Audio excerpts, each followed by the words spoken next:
I'll just talk about her style real quick.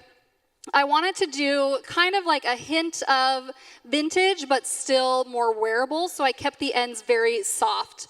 I curled all of this wraparound curls around a 1 1/4 inch barrel, and then I switched to a smaller 1 inch barrel for the top section, and then essentially just got it all to the side and brushed it out and left these ends a little bit piecier. So this I kind of like plastered, and then I just let this flow. Let's cue her before picture really quick too. This color was a simple color in terms of like formula and what we used on her. Like we did a very simple no ammonia lightener application at her base and then glazed her with 9VM and then intermixed it with clear for her ends. So pretty simple in terms of formulation, but this was like blonde surgery. You know those double process ones that are like blonde surgery? And sometimes in those moments, I feel like it's easy for me to kind of like forget the basics.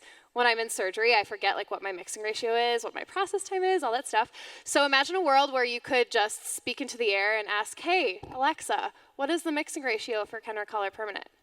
And she tells you. Guess what? That exists. Isn't that great? Oh my God, you were not excited enough about that. Not only does it have formulation advice for you, but conversion advice. So if you're wanting to venture into Kenra Color, you can ask Alexa for some help on a conversion, like converting a specific shade, and she has the skill to tell you. So here at Premiere, we're doing a soft launch of our voice assistant, and I just had to mention it because I feel like for something like this, it applies very well. But for more information on that, come see us at our booth. But that is becoming available to you guys, so be excited. Woohoo! Really excited about that. Cool. You guys like? Thank awesome. You, Angelica.